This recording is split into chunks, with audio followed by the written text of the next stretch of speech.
Salam mənim dəyərli izləyicilərim. Bugün yeni bir videomuzda yenidən görüşürük. Əziz dostlar, mən bugün sizə teatr içində teatr, yəni Pirey Teatrodan danışacağım. Yeni bir saxtakarlığın əsl üzünü açacağım sizin üçün. Deməli, əziz dostlar, bəlkə də Instagramda və ya ITKitazda qabağınıza çıxıb Pirey Teatro deyə bir yer var Bakıda. Bura elə bil ki, mən keçən ilin yay ayında getdim. Və getməkdə məqsədim o idi. Həm oranın necə bir yer olduğunu, əgər o da boş şeydirsə, onun həm əsl üzünü açmaq, həm də bundan əlavə əgər bəyəndiyim bir yer olacaqsa da orada gedib tamaşalarımı orada da verməyə davam eləmək.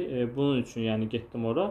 Daha sonra isə ora getdikdən sonra mən ora baxdım. Ora ilk öncə çayxana olub. Daha sonra isə indi də hələ də bir otağı çayxanadır. Digər otağında isə əziz dostlar səhnə qurulub, yalançı səhnə. Necə bir şey? Yəni stullar var və bir dənə səhnə kimi yer düzəldilib. Bax balaca, çox balacadır, amma səhnə kimi də deyil. Sadəcə boş bir yerdir. Orada çıxıb oyunlar oynanılır, olmayan oyunlar.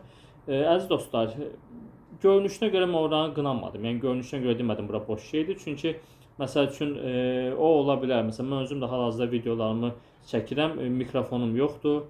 İşığım var, amma məsələn mikrofonum yoxdur. Sonra bəzi səbəblərə görə montajsız birbaşa paylaşıram bu videolarımı əlbəttə ki. Digər maraqlı short videolarımı isə montaj edirəm.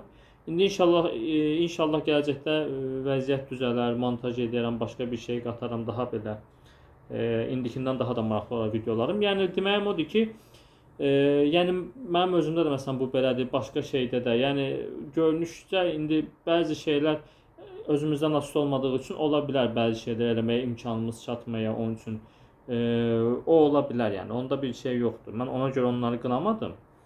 Bu bir çox yerdə var imkan çatmadığına görə. Mən sadəcə olaraq onları nəyə görə qınadım bilirsiniz? Mən oturdum orada 2-3 tamaşaya baxdım. Gördüm ki, əziz dostlar, burada oyun deyə bir şey yoxdur.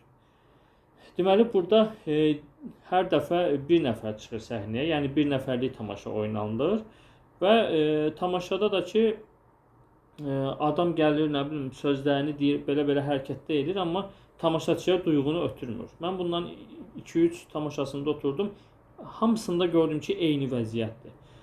Daha sonra mən onlarla, orada bir dənə var, Türk idi də, Muhammed Emre Aydın, Muhammed Emre idi adı. Bu adamla, bu şəxslə mən danışdım. Daha sonra da orada bir dənə tamaşa götürdüm ki, yəni mən bunu oynayacağam. Əziz dostlar, deməli tamaşada belə bir şey var. Yəni tamaşada ilk öncə belə deyim, səhnəyə çıxılır. Həm sözlər, dialoqlar da əlbəttə ki, öyrənilir, amma bundan əlavə bunun yerinə ən əsası səhnəyə çıxılır, oradakı mizanlar aktyora öyrədilir, göstərilir. Daha sonra da aktyor öz oyununu oynayır, öz istəyi formasında. Daha sonra da dialoqlarını, əzbərlədiyi dialoqları deyir. Və bunun bir neçə çoxlu məşqi keçirilir. Amma burada elə bir şey yox idi. Yəni buradakı tək məqsəd sözləri əzbərləyib gəlib, heç məşq eləmədən günləri ayırd eləmək ki, hansı gün mən boşam, burada səhnəyə çıxa bilərəm. Onları ayırd eləyib günləri planlaşdırmaq və sonra da bunu ITKitaza yerləşdirib burada tamaşaçı cəlb eləmək. Əziz dostlar, mənim baxdığım tamaşalarda da 2 nəfər, 3 nəfər tamaşaçı gəlirdi. Belə başa düşürəm ki, tamaşaçılar gəliblər, baxıblar əvvəldə və artıq buranın boş bir şey olduğunu, boş bir yer olduğunu başa düşüblər ki, heç kəsə məsləhət görməyib buranı və ya heç gəlib baxmadan hiss ediblər ki, burada tamaşa oyunu deyilən bir şey yoxdur, boş şeydir bura. Hər tamaşada 2 nəfər, 1 nəfər, uzağı 3 nəfər gəlir, baxır. Onlar da ki, elə bil ki, gedəndən sonra, zaldan çıxandan sonra, tamaşa bitdikdən sonra, yəni olmayan tamaşa bitdikdən sonra da aralarında danışırlar ki, bu nədir, bura boş şeydir, biz gərək gəlməzdik, nahaq yerə gəldik. Yəni öz aralarında bir-birlərinə bunu deyirlər. Əziz dostlar, Pirey Teatro, yəni arada bir vaxta baxım əziz dostlar. Aha. Yəni qabağınıza çıxar Instagramda, onlarda belə bir şey olmuşdu. Yəni yeni namizədlər axtarırdılar. Yəni casting kimi keçirirdilər.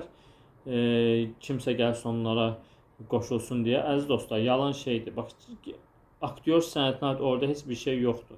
Oradan bir pul da qazanmayacaqsınız, bir şey də öyrənməyəcəksiniz. Sadəcə əzbəriniz varsa sözləri öyrənəcəksiniz. Daha sonra çıxacaqsınız səhnəyə. Əzbərlədiyiniz sözlərlə tamaşaçıya duyğunu, hissi ötürmədən sadəcə sözlərinizi deyəcəksiniz. Bu da sizin tamaşa oyununuz olacaq güya və siz güya bir aktyor kimi orada çıxış etmiş olacaqsınız. Xeyr, əziz dostlar. Aktyorluqda əsas məsələ içindəki duyğunu, hissi tamaşaçıya ötürməkdir. Tamaşaçı bundan zövq almalıdır, bu hissi başa düşməlidir, anlamalıdır. Tamaşaçı düşünməlidir. Filmdə, serialda, tamaşada olsun. Oynanılan hər bir oyun tamaşaçını düşündürməlidir. Əgər tamaşaçı heç bir şey düşünmürsə, tamaşaçı o zövqü almırsa, bu duyğunu hiss eləmirsə, çünki sən ona o duyğunu ötürə bilmirsən. Ona görə onda bu tamaşa deyil, bu çəkiliş falan deyil, bu boş, mənasız şeydir. Əlbəttə, qabaqda mən yenə bunlardan sizə danışacağım. Bəli, əziz dostlar, yəni deməyim odur ki, Prey Teatro qabağınıza çıxar, casting elan edilir, yeni aktyor namizədlər axtarılır, baş qoşmayın, əziz dostlar. Vallahi yalan şeydir. Yəni orada siz aktyorluğa aid heç nə öyrənməyəcəksiniz, bir maddi qazancınız da olmayacaq. Maddi qazancı ancaq orada o bilet satışından olan şəxslər əldə edəcəklər. Ən aşağısı 5 manatdan, 10 manat, 20 manatdan, 31 manatdan olan orada satışlar var. Və siz sadəcə onlar qazanacaqlar. Siz nə pul, nə də təsir barədə heç nə qazanmayacaqsınız. Mən sizə bugün bunları çatdırmaq istədim. Dediyim kimi, aktyor oyununda əsas məsələ tamaşaçıya duyğunu, hissi ötürməkdir. Tamaşalar necə olur? Tamaşada ilk öncə sən elə bil ki, çıxırsan, əlbəttə ki, əvvəldən əzbərləyirsən dialoqları, amma tam əzbər eləməsən belə, əsas orada səhnəyə çıxırsan, mizanlar sənə qurulucu rejissor tərəfindən öyrədilir, göstərilir və daha sonra sən əzbərlədiyin dialoqlarınla, oyunlarınla o səhnəni, o tamaşanı oynayırsan. Amma burada elə deyildi. Mənə dediyim kimi deyildi ki, burada sözləri əzbər öyrənmək kifayətdir. Heç bir orada qurulucu rejissor deyə bir şey yoxdur.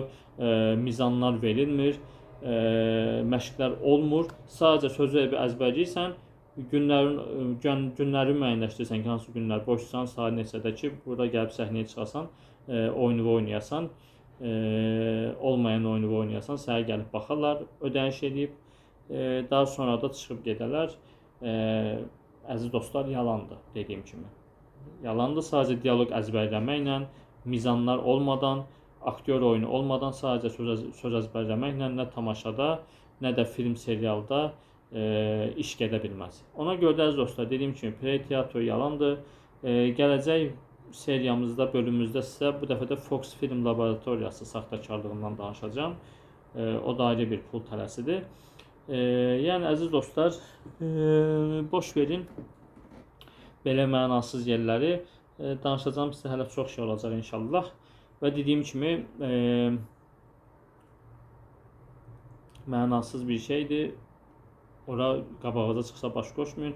Həm əziz dostlar, onlar belə keyfiyyətli onsuz da iş görəcək olsalardı, Türkiyədə özlərinə bir çörək tapardılar. Onsuz da Türkiyədən qovulan, Türkiyədə özünə iş tapa bilməyən, sektordan silinən, Türkiyədəki sektordan silinənlər Azərbaycana üst tuturlar ki, gəlsinlər burada necə görsünlər pul qazanırlar. Sadəcə bura gəlməkdə məqsədləri pul qazanmaqdır. Çünki bilirlər ki, Azərbaycanlılarda sektorda elə bir şey yoxdur, amma həvəs var. Onlar da bundan pul qopartmaq üçün Azərbaycana, Bakıya üst tuturlar. Hamısı yalan boş şeydir, əziz dostlar. Hamısı pul tələsidir. Baş qoşmayın. Gələcək videomda yenidən sizlərlə görüşmək ümidi ilə inşallah. Sağ olun, özünüzə yaxşı baxın.